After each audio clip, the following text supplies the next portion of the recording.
Alrighty, we are team number 6. Our ProConnect project is the Veteran Women's Enterprise Center, and we're going to be talking today about persuasive messages. So, our agenda for the day, we're going to start off talking about the digital age of persuasion, and then we're going to go to persuasive messages that request actions, writing persuasive claims and complaints, persuasive messages in digital age organizations, and we're going to finish off with effective sales or messages. So, digital age persuasion. Persuasion has really changed in the social and mobile age, and I think a statistic that really popped out to me that really just shows this, an average American adult in one day is exposed to as many as 5,000 advertisements or persuasive messages, which is just an insane number. And to highlight this image on the right here is 1 minute on the internet. So all of that happens in 1 minute. So just think about all the persuasive messages that occur in 1 minute on all of those platforms, and you can see why we're exposed to so many in a single day. So these social media platforms have enabled individuals and organizations limitless opportunities for mass interpersonal persuasion. The best example of this is Facebook. I mean, everybody goes on there, and a lot of it is political, but it's people post things to try and persuade you to change your opinion on something. And to tie this all back to why we're in this class and why we go to school and why we're in business school is become effective business leaders. And effective business leaders need to use persuasion to sell a vision to their subordinates and to sell that vision and to tell them why they're doing the things and in order to do these things to get to what the vision is. So how has persuasion changed in the digital age? Like we just discussed, the volume and reach of persuasive messages have exploded mainly due to the internet and social media platforms. Persuasive messages spread at warp speed. A great example of this, if anybody remembers, back in 2014, the ALS Ice Bucket Challenge, when everybody was pouring ice water over their heads and challenging their friends. That message was so persuasive that it just spread like wildfire across the internet. Organizations of all types are in the persuasion business. It's not just individuals, it's not just businesses, but it also includes nonprofits, churches, cities, states, the federal government. Persuasive techniques are more subtle and misleading. So in the past, persuasive messages have been more of a direct sell, hard approach, in your face. Well, now persuasive messages kind of they try to play on emotions, try to get you to do something through your emotions. And finally, persuasion is more complex and impersonal. So, an example of just the difference in persuasion, as you can see on the left, is a United States Army enlistment persuasion message, and it's kind of right in your face. It's hard selling. I want you enlist now. While the one on the right, it's more playing on your emotions. #Warriors wanted. Like it's playing to the younger, like an 18-year-old sees the Warriors wanted. I'm a warrior. I should join the United States Army. So, and the final thing I'm going to talk about is persuasion messages that request actions. So, persuasive messages are most effective when they're indirect. And before I talk about the actual how to construct it, I'm going to talk about effective persuasion techniques. So you first need to establish credibility. The second thing you need to do is make a reasonable and specific request. Third is tie the facts to the benefits. Fourth, recognize the power of loss. Fifth, expect and overcome resistance. And finally, you need to compromise, you need to share the solutions with everybody. And when constructing a persuasive request, the opening, you need to capture the reader's attention and interest. The body, you build that interest. And the closing is you motivate action. Because of all these reasons, we need to do this, we need to do this now. And of course, when constructing any message, you need to draft it, then you need to revise it and analyze it, and then put out your final request. So Swapna is going to discuss more about persuasive requests.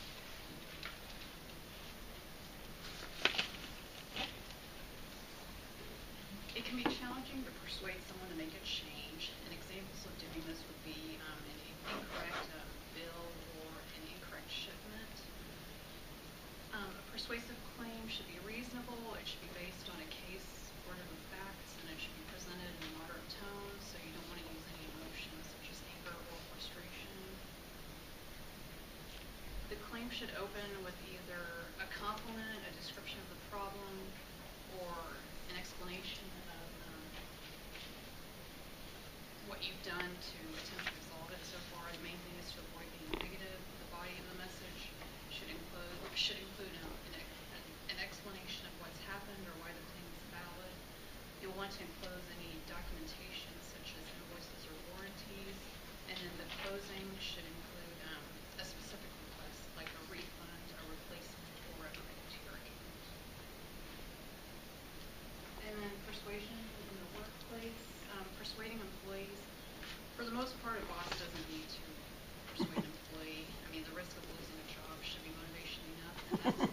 in most cases, but this refers to a more unusual request, something like persuading an employee to use their free time to volunteer for a charity, or persuading your employee to join a program to stop smoking. And then persuading the boss, this would be like trying to convince your boss to buy a new copier. The main thing here is to use numbers and show how the company can make money or how they can save money.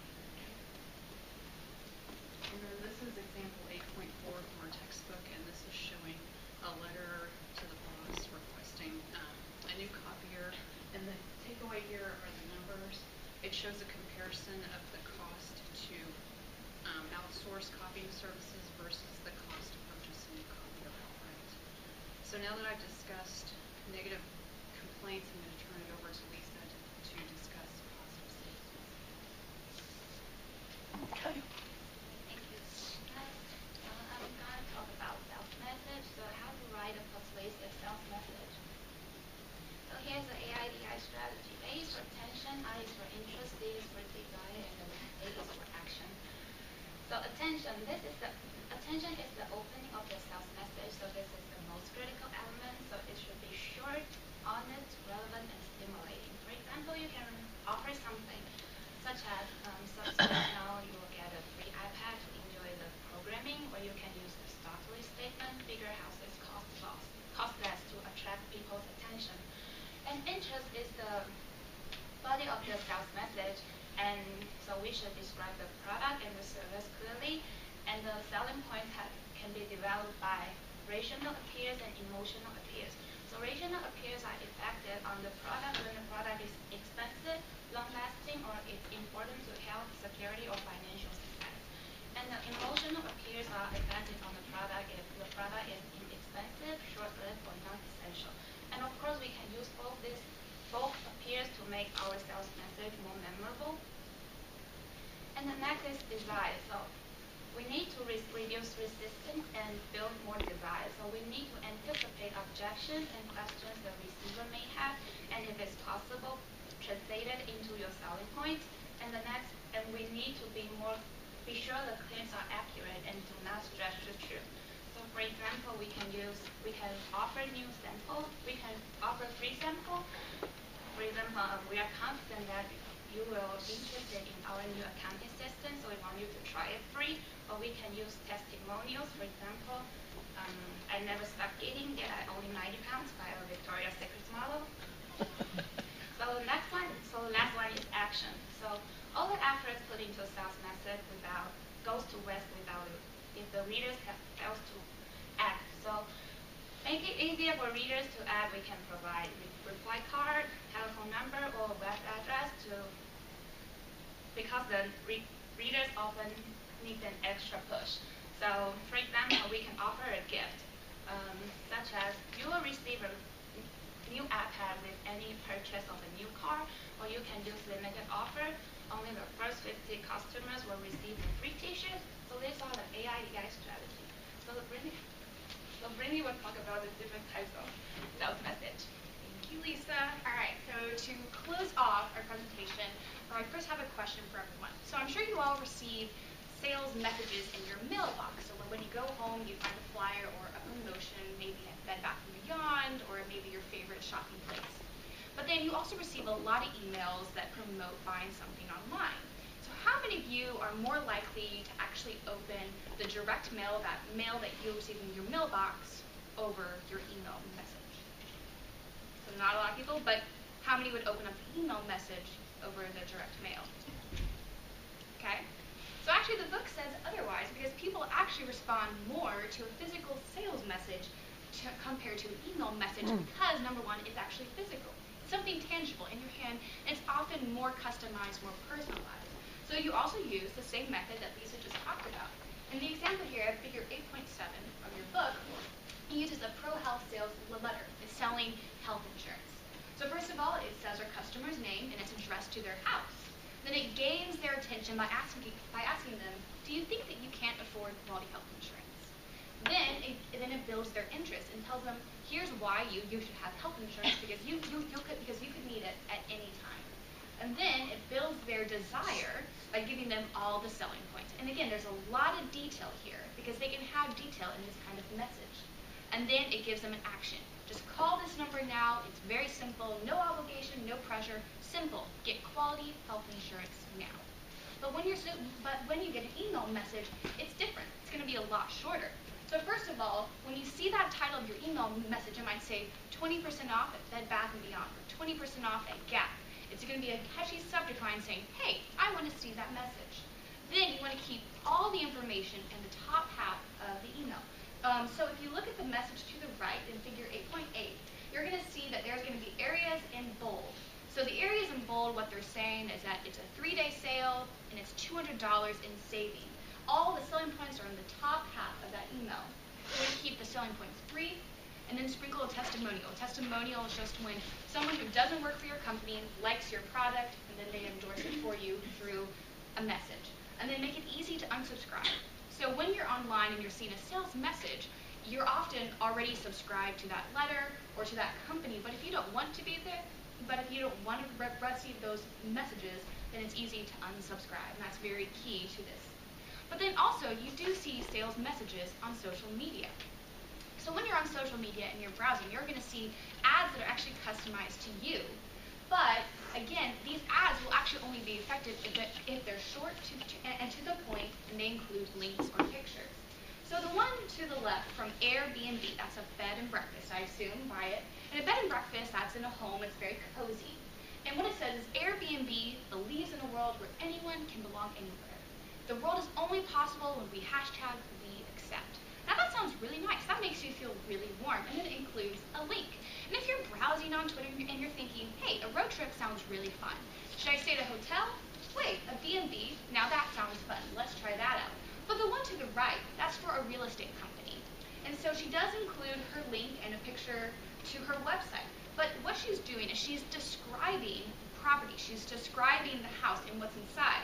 But unless you know exactly where that area is and maybe an idea of what that house might look like, it's not as effective because it's not a picture. When you're thinking about buying a house, you want to see a picture of what the house looks like. And that's why that's why it's less effective, because it's not as short. So now you know a lot about persuasive messages and sales messages, and frankly, we're all going to be using these messages in the future, and we will be creating them too for your company, for yourself. And so it's really important to remember these tips and use them in the future, which is why we gave you a handout, and we do hope that you keep it and that you find it helpful. So thank you very much for your time, and we will now open the floor to any questions.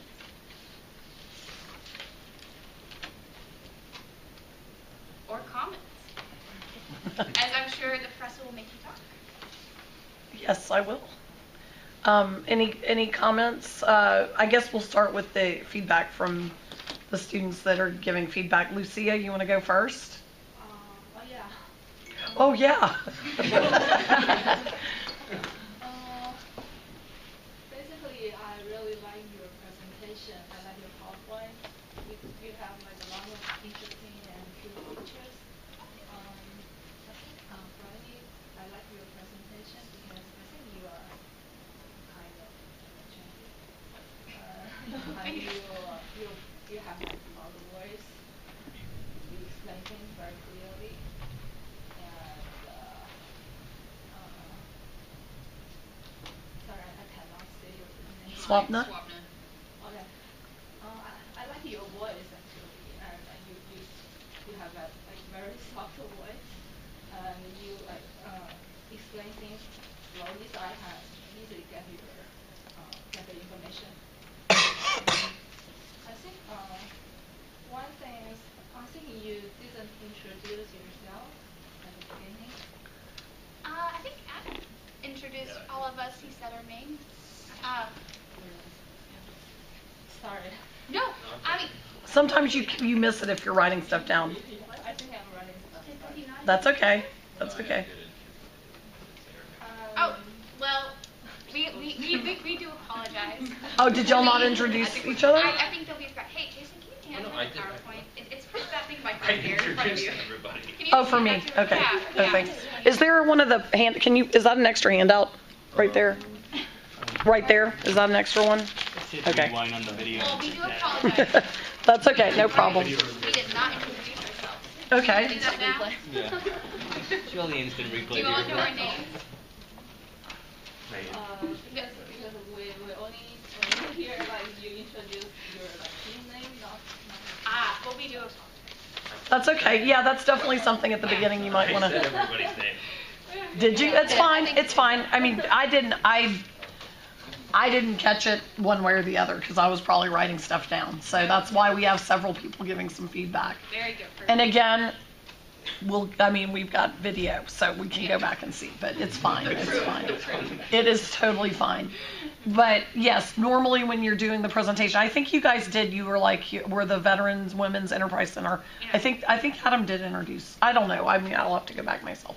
Yeah. Either way, it doesn't Yeah, matter. it doesn't. But you've got the names up on the board. That's another stopgap. Yeah. So, Anything else? No, I think you did a very good job. Well, thank you. Thank you. okay. Thank you, Lucia. Zoe, Jan. Yeah. Y'all look surprised I gave you the papers. Yeah, very good job. And I think for the first one, Adam, you get us a good starting and very good and professional. The second one, the Swagna, yeah, if you can speak louder, it will be better. And Lisa is also very fluent. And yeah, and for you, you give us the question you attached, you attract our interest, and you also give us the example of Airbnb. It's very interesting. And the strengths for your team, I think, the first one is that you show many examples like the Airbnb, and the second one you give us the handouts for everyone. Third is you are very confident and your PPT is very professional and you stand separately if you could, yeah. And the last one is your time control is very wonderful. And there are some errors you can improve, I think. The first one is you showed some letters on the PPT, but we couldn't see that clear. If you can make it bigger and highlight some important content, I think it would be better. And the last one, I think you spread us over the handouts, but if you can mention which part we should to highlight or something else, it would be better. What do you mean? Because like those are like the highlights. Yeah. So of each part. So like put like figures or page the numbers. I mean, I see few links to your, yeah. I get what you're like tie what we're saying in the presentation. Yeah. Yeah, I agree. Ah. Thank you very much. Okay, Summer. Oh, yeah.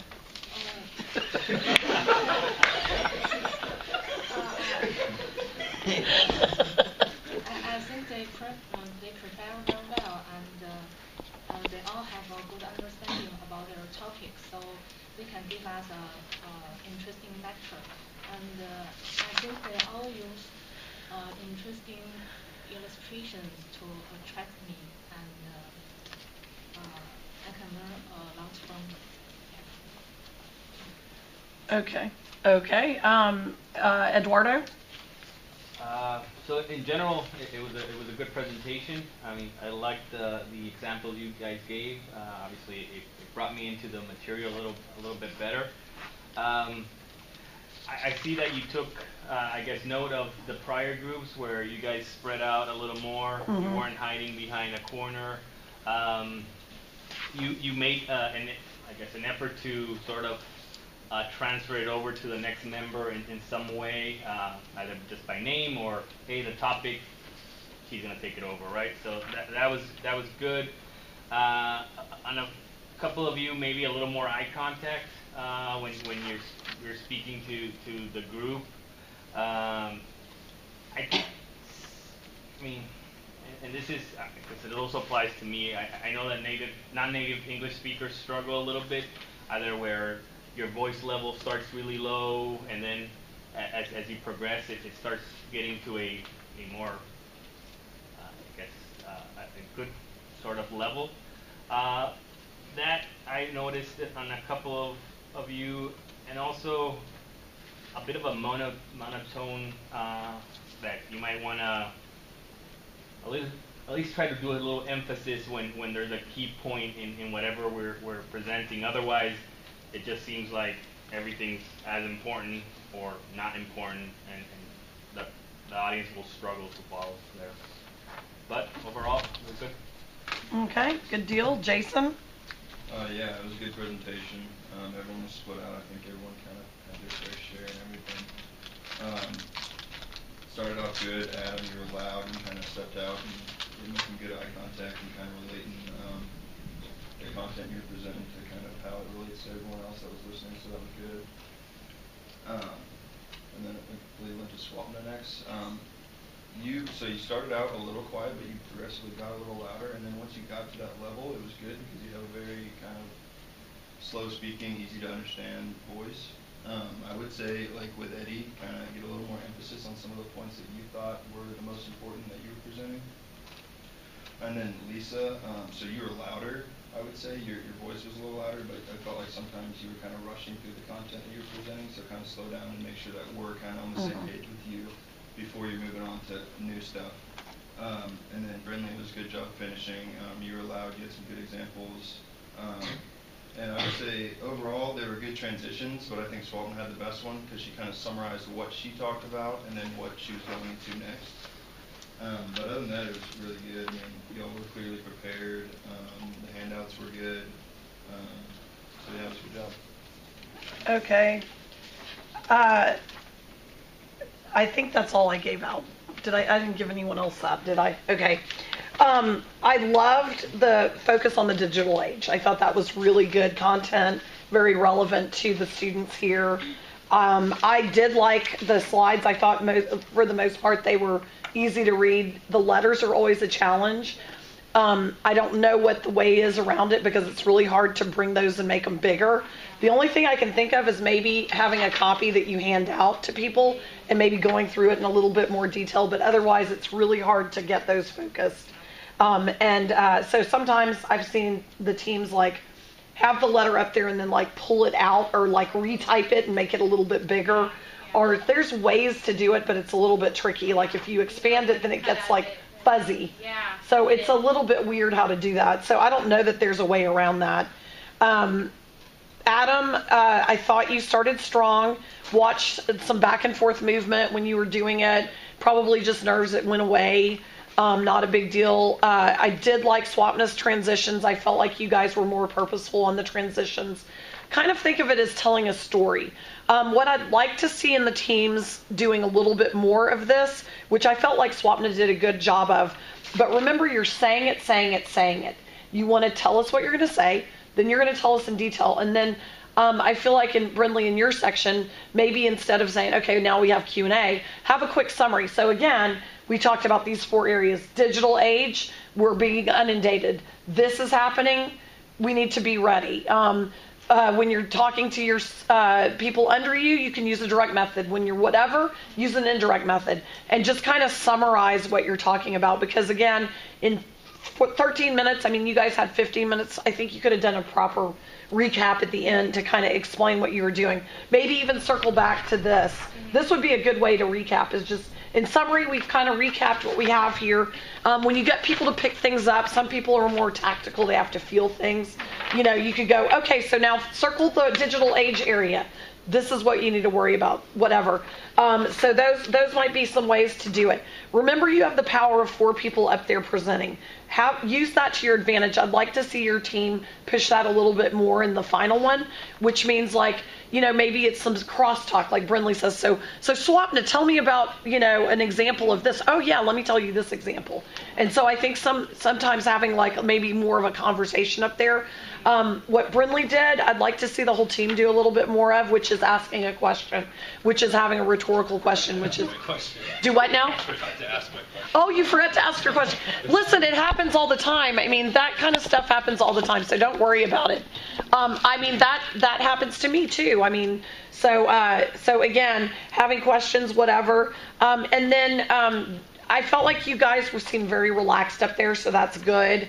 I would comment on what a couple of people said. Swapna, I think I would use Swapna to explain complex things because she has a very good tone and it's easy to understand her. The only thing I would say is speak a little bit louder for me, and it's probably because I'm older. I can't hear you very well. Lisa, I had a little bit of a hard time hearing you. Brinley and Adam, I didn't have any problem. But there was one word that you said, Lisa, that I wasn't really sure, and I had to go back and look at it. It was rational appeals. So when you say appeals, if there's words, this will happen with some people. If you're not sure how to say the word, make sure before you present that you know how to say the word or that you're pronouncing it. I don't think it was anything that was a showstopper, but what I'm saying is if it's a word you're not comfortable with, you don't want to be looking at it for the first time in the presentation going, how do I say subconscious? Or whatever. So just be careful about that. But strengths, good spreading out. I thought the PowerPoint was good. Good grasp of the topics. I felt like I could tell that you guys read the chapter and really dug into it and found the important stuff. What I would say is my biggest takeaway from this chapter is AIDA. You want to grab attention. You want to get people's interest. You want to get them to want to do whatever it is you want to do. And then you want them to take action. That's the hardest part about, and we're accountants. How do you get someone excited about giving you their bank statements or whatever? It's not easy to do. So, I think I think really showing that, and you mentioned it in your message tips, audience focus. You always want to think about what's in it for my audience. Not what you want, like I want to sell this product and make a lot of money, but what is it going to help them? What is it going to do for them? Why should they want to get you the bank statements? Why should they want to give you this research? Why should they want, and you guys are dealing with clients that are super busy. So why should they give you their financial statements to review? Well, because then we can help you have a more successful company. But if you decide to not give them to us, we'll do the best job we can. But it's really going to hinder your ability to get the most out of us. So you're always wanting to go back to audience benefit. So I really would like to see all the teams say it. That's why I asked for the agenda. That's why you have people doing different sections. And then I really want to see that wrap up or a summary. If you look at most professors, when they present something, they'll give you like the objectives, they'll talk about it, and then they wrap it up. They see if anyone has any questions. So that's kind of what I want to see the teams kind of doing on what they're doing on here. I want to see what else. I think that's all I had. Okay, let's give them a round of applause. So, I know Swapna's not a sweets person, but candy. Y'all come get some candy if you want it. And the people that presented can come get candy too.